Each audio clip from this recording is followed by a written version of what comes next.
officially, I gotta say, I'm really excited by this because I really like what you do, your art, your music, even your interviews. And I'm not actually a fan, but I'm pretty sure there's a lot of fans there.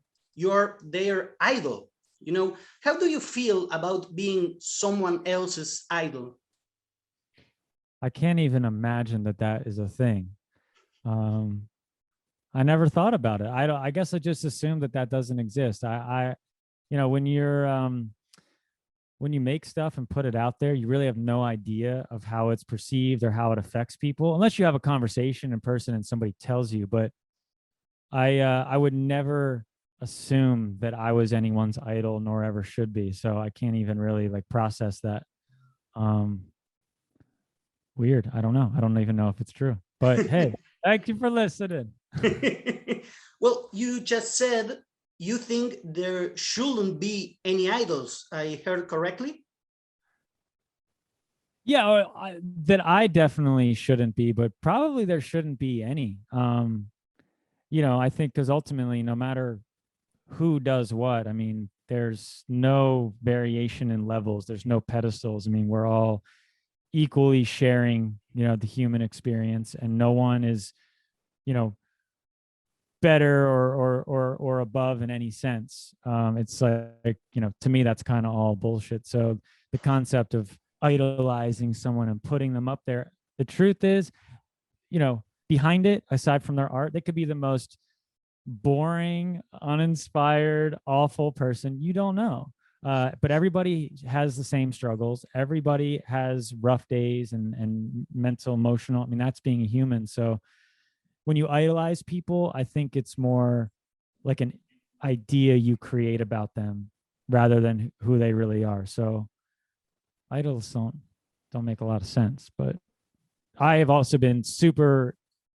I definitely idolize. I think there's people that I probably idolize, but it's probably more what they do and my idea about them than the actual person. So Well, you sometimes you refer yourself as a persona when you play music. You are like creating a character, and maybe that's the part of the art we idolize, isn't it? We try to create also that character to be idolized, and the person can be one step away. You know, no, no, no. You idolize this persona. I'm just wrong in this case. yeah, and I think that's probably true for everybody that's alive. Like who we are, who we present to the world versus who we really are internally and behind the scenes when we're by ourselves. So yeah, I think to make music and perform, there has to be some element of persona. You have to kind of get into a mode just to be able to pull it off. And sometimes a persona makes it easier to be honest. I think, in a weird way. You know, it's like putting on a costume. You feel like you can be more yourself and more honest because people don't see your face. You know, something like that.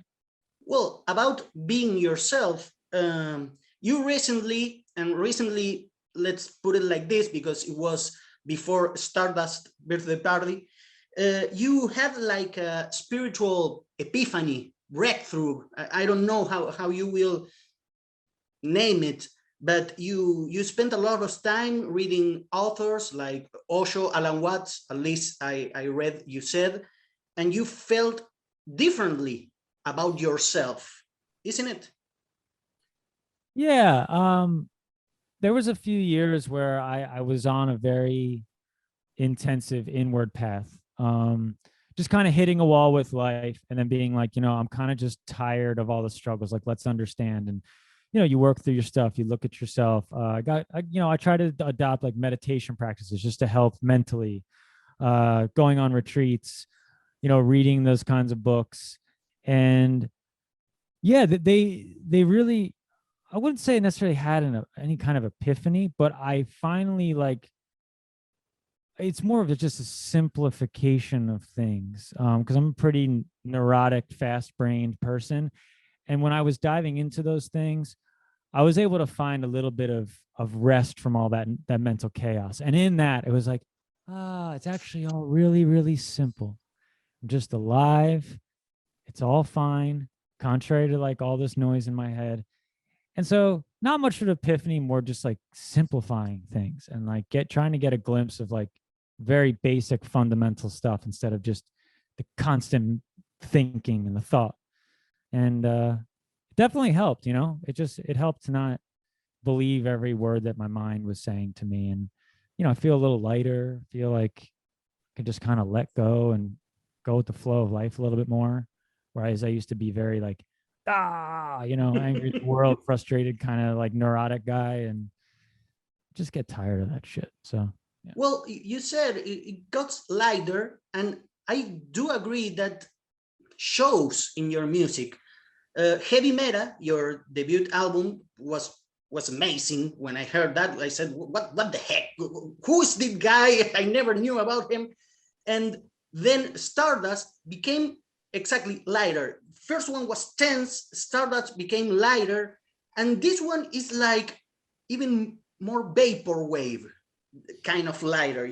Like this. You lift your head. It was all tense, and I don't know if that comes accompanied. I don't can't pronounce the word, but as a company of this quarantine, or it was even without COVID, it will happen this way. How do you feel about that? It would have happened this way anyway, because a lot of this music I actually made a year before the pandemic. I was in similar feeling circumstances, but not actual pandemic. And so, yeah, it's just kind of I guess the path that was on, the person I was kind of becoming, and just kind of trying to embrace that. And I guess it came through. I mean, it's like perfect music for the introspective at home, but like, let's relax, feel good, kind of evoke joy kind of thing. So, yeah. Well, I know we have to talk about Peacemeal, your latest album. I haven't mentioned it yet, and it's awesome as the rest of the album. But I was re-listening to Stardust with the song "Do You Love Your Company?" And I said, okay, this guy was one step ahead, asking the right questions. We all are asking ourselves in this quarantine. Were you a step forward to face this COVID quarantine thing? Yeah, I guess I probably was unintentionally.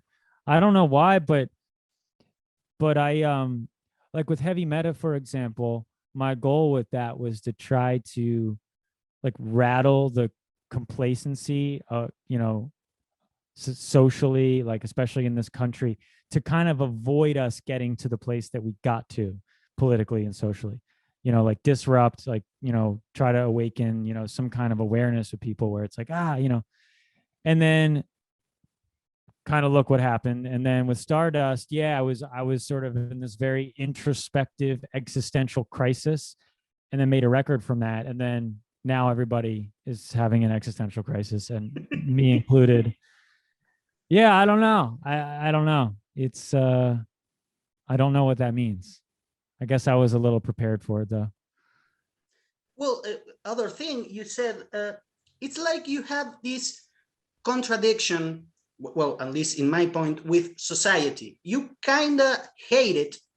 You kind of hate the way it's organized, the way it functions, maybe the people, even their attitudes. But your albums, your songs, has some type of caring, trying to help the one who's in the other side about you're enough, it's all gonna be okay. I mean, you got deepest lyrics, but sometimes when we speak Spanish, we are in Argentina, uh, we have the titles and maybe some phrase and the music. We don't have the whole lyrics, but that thing really transpires. And how do you live with that contradiction? You kind of hate everything, and I think it's cool. It's like Larry David style from Curb, and this humor you have kind of Zappa, but at the same time, it's a hug too. And how do you live with that? Man, that's yeah, I guess for me it's sort of a tough love thing. My relationship, I guess, to humanity is that on a surface level, it's like, yeah, there's a lot of really annoying people and annoying shit in the way that it's structured, and there's a lot of bullshit and a lot of stuff. And I think we all feel that way to some extent.